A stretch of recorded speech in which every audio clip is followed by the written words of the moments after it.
भारत माता की। जरा जोर से बोलिए। दिल्ली के कांग्रेस के दरबार तक आवाज जानी चाहिए। भारत माता की। भारत माता की। मंच पर उपस्थित आपके अपने प्रत्याशी भाई सुभाष, मध्य प्रदेश के हमारे नेता और हरियाणा के चुनाव प्रभारी श्रीमान कैलाश जी, हरियाणा के प्रभारी संगठन के श्री अनिल जैन जी, जिला के अध्यक्ष श्रीमान भोलूराम जी, स्वामी राघवानंद जी, हमारे वरिष्ठ संगठन मंत्री श्रीमान राकेश जी और आज के कार्यक्रम में उपस्थित माताओं, भाइयों और बहनों, सबसे पहले तो आज जब चुनाव के पर्चे डालने के बाद पहली बार मैं हरियाणा के अंदर प्रचार की शुरुआत कर रहा हूं, तब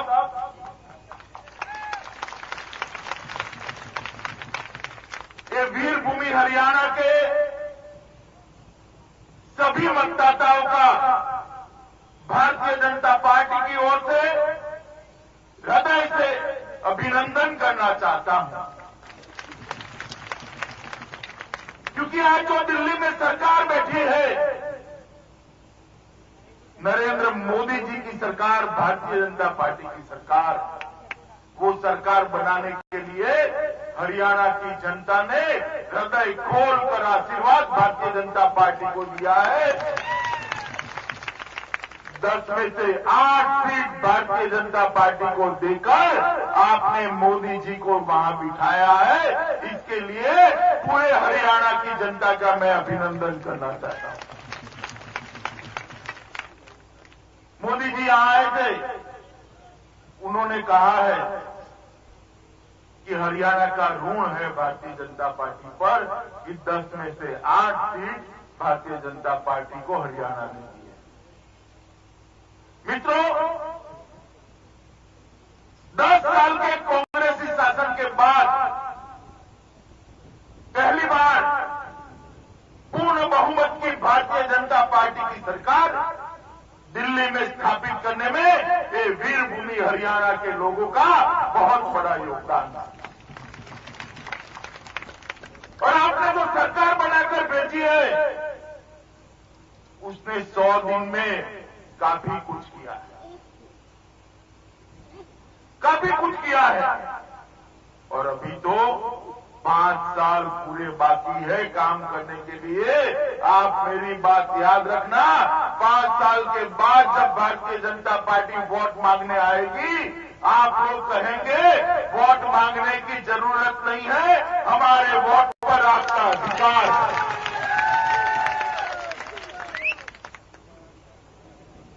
भारत की जनता ने ये जो निर्णय किया है कि मोदी जी को प्रधानमंत्री बनाना, इसके कारण 10 साल के बाद देश को बोलने वाला प्रधानमंत्री मिला है। आप बताइए मुझे, पहले सुनते थे कभी प्रधानमंत्री, तो आप बताइए आप मुझे। सरदार मनमोहन सिंह हमारे प्रधानमंत्री थे, सुनते थे आप कभी? ऐसा नहीं है कि वो बोलना नहीं जानते थे, खूब बोलना जानते थे, मगर वहां से इशारा नहीं होता था सोनिया जी का, इसलिए वो बोल नहीं पाते। आपके यहां भी कोई ऐसा ही बैठ गया है। जब तक इशारा नहीं होता गांधी परिवार का, बोलते नहीं, हरियाणा की आवाज दिल्ली में सुनाई नहीं पड़ती। आप चाहते हैं ऐसा मुख्यमंत्री बने हरियाणा के विकास की जगह गांधी परिवार का विकास करे। आप चाहते हैं? आप चाहते हैं ऐसा मुख्यमंत्री बने जो पूछे कि मैडम मैं बोलूं या न बोलूं? चाहते हैं? हरियाणा पे मैं बाद में आऊंगा, मेरी गाड़ी थोड़ी ट्रैक पर से उतर गई। मित्रों, इस 100 दिनों में भारतीय जनता पार्टी की सरकार ने, नरेंद्र भाई मोदी की सरकार ने हर क्षेत्र में अनेक प्रकार के नए कीर्तिमान स्थापित किए। आपने सुना होगा, यहां बड़े बुजुर्ग लोग भी बैठे हैं सभा में, बैंकों का राष्ट्रीयकरण हुआ था, आपको मालूम है ना? मालूम है या नहीं है? हुआ तब क्या कहा था कांग्रेसियों ने कि राष्ट्रीयकरण किसके लिए किया है? गरीबों के लिए किया है, कहा था ना। मगर 65 साल की आजादी के बाद भी 50% से ज्यादा जनता के बैंक अकाउंट नहीं थे। 50% से ज्यादा जनता के बैंक अकाउंट नहीं, उनकी देश के अर्थतंत्र के अंदर कोई सहभागिता नहीं। नरेंद्र भाई की सरकार ने जन धन योजना की शुरुआत की और एक ही महीने के अंदर लगभग 5 करोड़ गरीबों के बैंक अकाउंट खुलाने का काम। सिर्फ बैंक अकाउंट खुलाने का काम नहीं किया, जीरो बैलेंस वाले बैंक अकाउंट तो खुलाए ही खुलाए, साथ में उनको 1 लाख रुपए का अकस्मात बीमा का भी फायदा पहुंचाया। 5 करोड़ लोगों को देश के अर्थतंत्र में भागीदार करने का काम 1 महीने के अंदर ये मोदी सरकार ने किया है। मैं पूछना चाहता हूं कांग्रेस के हुक्मरानों को, ये काम पहले क्यों नहीं हुआ? क्योंकि पहले आप गरीब का खाता खुलाना नहीं चाहते थे, पहले आप अपना खाता स्विस बैंक के अंदर खुलाना चाहते थे। पैसा लूटा हरियाणा के किसान का, पैसा लूटा पंजाब के किसान का और पैसा पहुंचाया स्विट्जरलैंड के अपने बैंक अकाउंटों के अंदर। ये काम आज तक कांग्रेस की सरकार हो, मगर मोदी सरकार के नए आने के बाद पहला काम क्या किया? पहला काम किया, ये जो काला धन जमा कर आए हैं ना वहां पर विदेश में, मालूम है ना आपको? वो विदेश में काला धन जमा कर आए हैं, उस पर एसआईटी बिठाने का काम, एक तपास जांच बिठाने का काम मोदी सरकार ने कैबिनेट में प्रस्ताव कर किया। और जो लोग हमारा पैसा चोरी कर वहां ले गए हैं, वो पैसा तो लाएंगे ही, साथ में जो चोरी कर गए हैं उनके जेल की सलाखों के पीछे भी डालेंगे। अब तक किसी की इच्छा नहीं थी करनी, इसलिए नहीं थी कि खुद उन्हीं के पैसे थे। हमें कोई डर नहीं है भारतीय जनता पार्टी वालों को कि एसआईटी बन जाए और जिसके विदेश में पैसे वो पकड़े जाए, क्योंकि भारतीय जनता पार्टी के किसी बंदे के कहीं पर पैसे है भी। मित्रों, 100 दिन के अंदर ही महंगाई पर काफी काम किया इस सरकार, और आने वाले दिनों में आप देखेंगे कि धीरे धीरे इस 10 साल से बढ़ाई हुई महंगाई को किस तरह से नीचे लाने का काम ये मोदी सरकार का। 10 साल में पहली बार लगातार 2 महीने तक पेट्रोल के दाम अगर गिरे हैं तो भारतीय जनता पार्टी की इस मोदी सरकार ने पहली बार ऐसा होता है कि सीमा की उस पार से अगर गोली चलती है तो इस बार दुगनी गोलियों चलकर उसका जवाब दिया जाता है। और गोलीबारी शुरू तो उस ओर से होती है, मगर बंद करने का काम इस ओर से होता है, और पाकिस्तान वाले पहली बार समाधान करने के लिए आज तक कितने भी प्रधानमंत्रियों ने शपथ किया, आपने भी देखा होगा, लिया है, देखा है ना? मगर कहीं देखा है कि शपथ लेते वक्त आसपास के सातों राज्य के देशों के प्रधानमंत्री और राष्ट्रपति उपस्थित रहे हो? देखा है कभी? मोदी जी का शपथ देखा था आपने?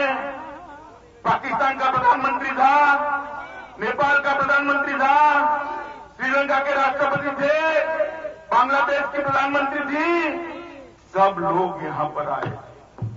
मोदी जी ने निमंत्रण दिया और कहा था आइए, हिंदुस्तान आप सबसे दोस्ती करना चाहता है, और सब लोग आए भी। पाकिस्तान को भी कहा हिंदुस्तान आप सबसे दोस्ती करना चाहता है, और हमने एक न्योता भेजा सचिव स्तर की वार्ता का, कि सचिव स्तर की वार्ता कर बरसों से जो खटाई है रिश्तों में, उसको हम मिठास में बदलेंगे। मगर जैसे ही दिन नजदीक आया, पाकिस्तान ने अपने उच्चायुक्त के द्वारा कश्मीर के अलगाववादियों के साथ चर्चा चालू कर दी। हर बार करते थे, मगर हर बार मोदी सरकार नहीं होती। हर बार क्या होता था? पाकिस्तान जैसे ही अलगाववादियों से चर्चा करता था, सचिवों की बैठक होती थी, मंत्रियों की बैठक होती थी, प्रधानमंत्री के साथ बैठक होती थी, और बाद में कुछ नहीं होता था। इस बार क्या हुआ? कोई बैठक नहीं हुई। प्रधानमंत्री जी ने कह दिया अलगाववादियों के साथ अगर बैठक करनी है तो भारत के साथ वार्ता नहीं हो सकती। ये भारतीय जनता पार्टी की सरकार है, हिंदुस्तान के हित के खिलाफ काम नहीं कर सकती। पहली बार दुनिया के अंदर एक मैसेज गया, हिंदुस्तान के अंदर एक सरकार ऐसी बैठी है जो सरकार हिंदुस्तान के हित को सर्वोच्च प्राथमिकता दी। मित्रों, WTO हमारे आने से पहले वर्ल्ड ट्रेड ऑर्गेनाइजेशन के अंदर, विश्व व्यापार संगठन में, एक कांग्रेसी लोगों ने एक हस्ताक्षर किए थे कि आप लोगों को, किसानों को जो उचित दाम मिलते हैं ना, वो भारत सरकार नहीं दे पाए। किसी को नहीं पता।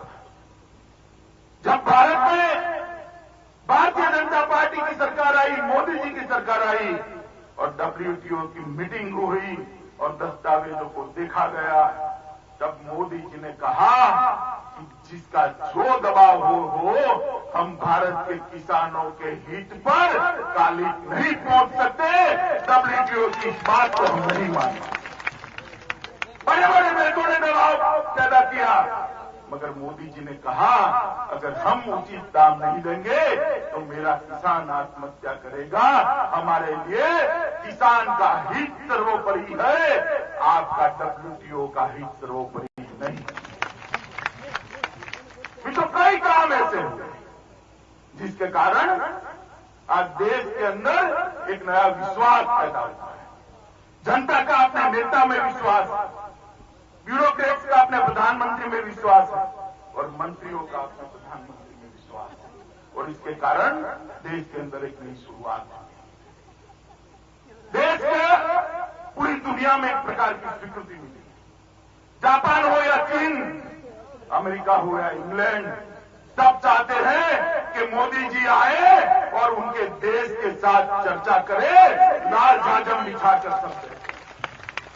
एक जमाना था जब हमारे प्रधानमंत्री यूं हाथ कर देखा करते थे कि आज पाकिस्तान के राष्ट्रपति क्या बोलते हैं, आज IMF क्या बोलता है, और एक जमाना आज है कि अमेरिका का विदेश मंत्री आकर कहता है कि मोदी जी का सबका साथ सबका विकास सूत्र बहुत अच्छा है। इतना बड़ा परिवर्तन हुआ है। अभी अमेरिका गए, कल आप लोगों ने देखा था, कितने लोगों ने भाषण देखा? सच्ची बताइएगा, आनंद आता था ना मन में? भारत मां का एक लाल अमेरिका में जाकर इतनी बड़ी भीड़ के बीच में अपनी भाषा हिंदी में बोलने का साहस करेगा और दुनिया भर को दिखाएगा कि मेरे देश की भाषा कोई भाषा से छोटी नहीं है। पहले जाते थे, अंग्रेजी में बोलते थे, जो बोलते थे वही सुनते थे और कोई सुनता नहीं था और वापिस चले आते थे। कल नरेंद्र भाई बोले, हिंदी में बोले, अपनी भाषा में बोले और पूरी दुनिया ने सुना कि आने वाली सदी हिंदुस्तान की सदी है, हिंदुस्तान के युवा की सदी है, हिंदुस्तान के गरीब की सदी है, हिंदुस्तान के किसान की सदी है। वो बात डंके की चोट पर अमेरिका की राजधानी में जाकर मोदी जी ने पूरी दुनिया के सामने देखी। इसके कारण 125 करोड़ का देश इसकी छाती गज-गज फूलती है। एक अभिमान का अनुभव होता है, एक गौरव का भी अनुभव होता है कि हमारे देश का प्रधानमंत्री पूरी दुनिया के नेतृत्व करने की क्षमता रखता है। मित्रों, आने वाले दिनों में मोदी जी के हाथ मजबूत करने हैं तो मोदी जी ने कहा है कांग्रेस मुक्त भारत बनाना है। आप मानते हैं कांग्रेस मुक्त भारत बनाना चाहिए? मानते हैं? अब कांग्रेस मुक्त भारत बनाना है तो हरियाणा को कांग्रेस मुक्त बनाना पड़ेगा या नहीं बनाना पड़ेगा? बनाना पड़ेगा। अरे यार जोर से बोलिए, बनाना पड़ेगा। अब हरियाणा को कांग्रेस मुक्त बनाना है तो भाई सुभाष को जिताना पड़ेगा। भाई सुभाष जीतेगा तभी हरियाणा कांग्रेस मुक्त बनेगा। मित्रों, ये वीर भूमि को, इस समृद्ध प्रदेश को कांग्रेसियों ने जात पात में बांट कर दिया। कभी जात पात की बात करते हैं, कोई जिले की बात करता है, कोई बेटे की बात करता है, कोई दामाद की बात करता है। हरियाणा की जनता की बात कोई नहीं करता। भारतीय जनता पार्टी हरियाणा की जनता की बात करती है, कोई जात पात की बात नहीं करता।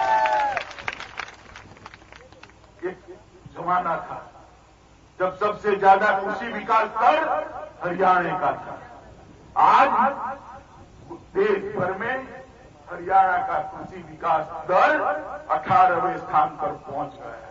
3% पर ले गई है कांग्रेसी सरकार। किसानों के इस प्रदेश को पिछड़ा दिया है। मित्रों, 10 साल से 15 साल से एनडीए की भारतीय जनता पार्टी की सरकारें देश भर में चलती। मैंने देखे शासन, मैं भी सरकार में रहा हूं। गुजरात के अंदर आज हर गांव में, मध्य प्रदेश के अंदर आज हर गांव में 24 घंटा बिजली मिलती है। आपको मिलती है 24 घंटा बिजली? अगर हरियाणा के गांव को 24 घंटा बिजली लेनी है तो भारतीय जनता पार्टी के कमल के निशान पर बटन दबाना पड़ेगा। गुजरात के अंदर कोई भी आदमी बीमार हो जाए, ठेठ गांव देहात के अंदर हो जाए तो 10 मिनट के अंदर एम्बुलेंस पहुंचती है। आपके यहां ये सुविधा है? नहीं है ना? करनी है तो भारतीय जनता पार्टी के कमल निशान पर बटन दबाना पड़ेगा। गुजरात के अंदर किसानों की आमदनी में 10 साल में 7% वृद्धि हुई है। मध्य प्रदेश के अंदर 5 साल में 7% वृद्धि हुई है और हरियाणा के अंदर किसानों की आमदनी नीचे गई है। अगर यहां पर भी किसानों को फिर से एक बार समृद्ध बनाना है तो भारतीय जनता पार्टी के कमल निशान पर बटन दबाना पड़ेगा। मित्रों, ये हरियाणा दिल्ली के नजदीक है, दिल्ली के किन्नौर हरियाणा है। अगर कोई दृष्टि वाला मुख्यमंत्री होता तो आज हरियाणा का हर किसान अरबोपति करोड़ोंपति होगा। मगर अरबोपति तो बने, हरियाणा का किसान नहीं बना। दिल्ली के दामाद अरबोपति बन गए और आपकी सरकार को लेकर बने। इन्होंने जमीन यहां दिलाई, रातों रात इसके बादाम बढ़ते गए, किसान बेचारा वहां का वहां रह गया, बिल्डर माला माल हो गए। ये सरकार जो कांग्रेस की सरकार है, इसने इतने घोटाले किए हैं जमीनों में कि इसकी सूची में पढ़ने बैठ जाऊं तो पूरी भागवत सप्ताह बिठानी पड़े मगर सूची 7 दिन के अंदर खत्म न हो, इतने बड़े घोटाले इस सरकार ने किए। और आप कहते हैं कि एक मौका और दे दो। क्यों भाई 2 मौके दिए? क्या किया आपने? आप बताइए मुझे, 2 मौके दिए या नहीं दिए? दिए ना? आपने भारतीय जनता पार्टी को एक भी मौका दिया है? बोलिए, दिया है? तो हमारा अधिकार बनता है या नहीं बनता है? एक बार मोदी जी के नेतृत्व के अंदर भारतीय जनता पार्टी की सरकार बना के दीजिए, पूर्ण बहुमत की सरकार भारतीय जनता पार्टी को दीजिए। इस बार भारतीय जनता पार्टी हरियाणा में 90 से 90 सीटों पर चुनाव लड़ रही है और मैं आपको बताने में जरा भी मेरे मन में झिझक नहीं है। 20 तारीख को भारतीय जनता पार्टी के मुख्यमंत्री की हरियाणा में शपथ विधि है। मेरा तो आपको ये निवेदन है कि हरियाणा के भारतीय जनता पार्टी की शपथ विधि हो तो उस शपथ विधि में कहीं न कहीं हमारा भाई सुभाष भी वहां दिखाई पड़े। इस तरह का काम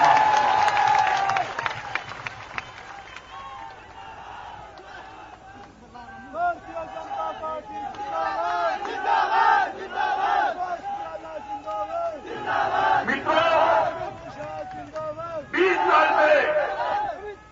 साल से कभी चौटाला कभी हुड्डा, कभी चौटाला कभी हुड्डा, 20 साल से देख लिया आपने, देखा है ना?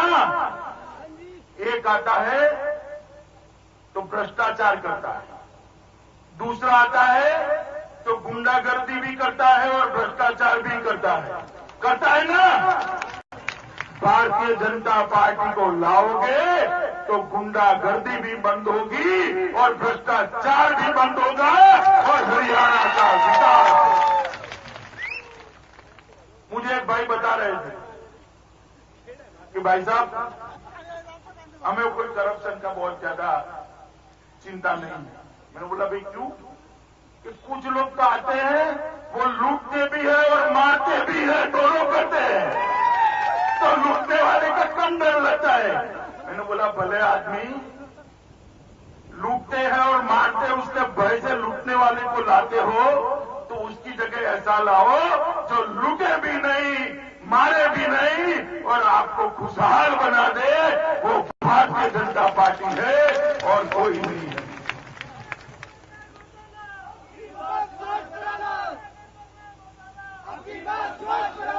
मित्रों, हरियाणा के अंदर अपने प्रधानमंत्री नरेंद्र भाई ने काफी सालों तक काम किया है।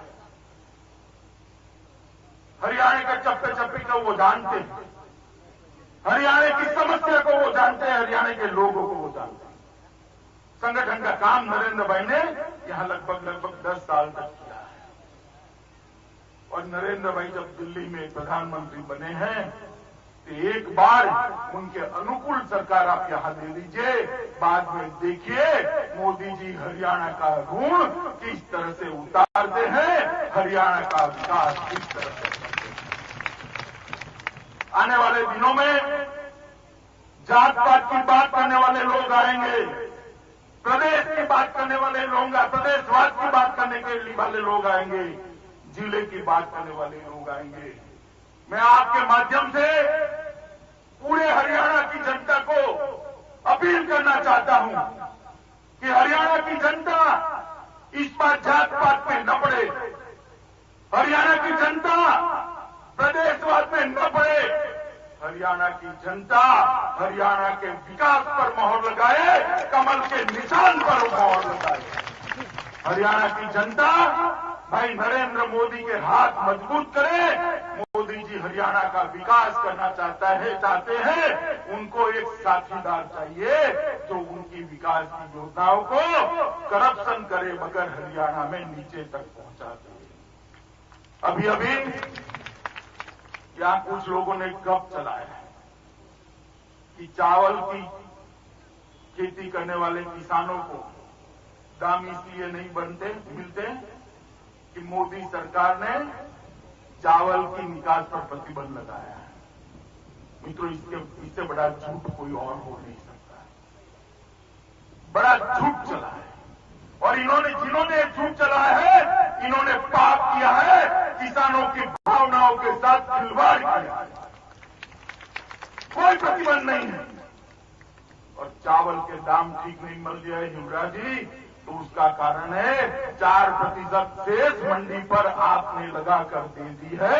इसके कारण किसानों की लूट हो रही है, मोदी सरकार के कारण नहीं।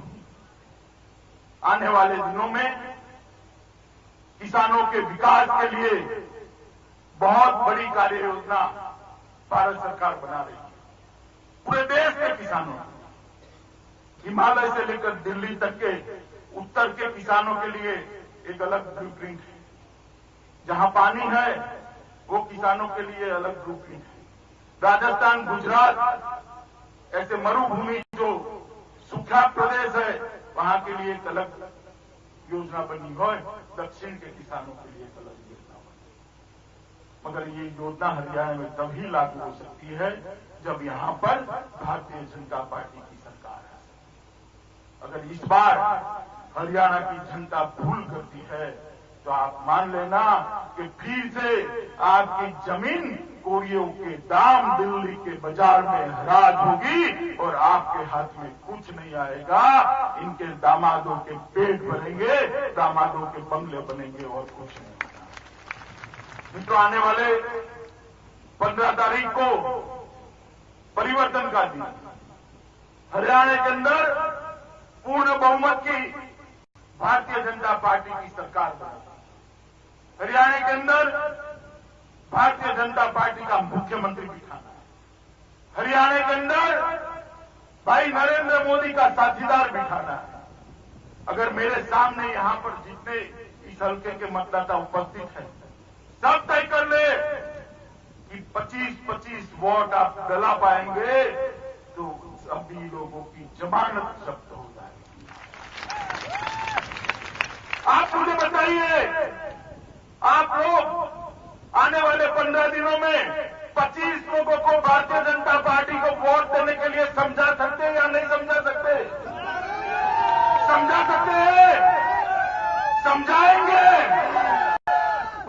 25 लोगों की फौज तैयार करिए। हर मतदाता यहां पर जो बैठा है और 25 लोगों को तैयार करिए। मैं कहता हूं दोनों लोगों की जमानत जब्त हो जाएगी रिकॉर्ड मार्जिन से भारतीय जनता पार्टी। इस विधानसभा का हर मतदाता जब मतदान मशीन के सामने जाए तब कमल के निशान पर बटन दबाए। मगर कमल के निशान पर बटन ऐसे मत दबाइएगा।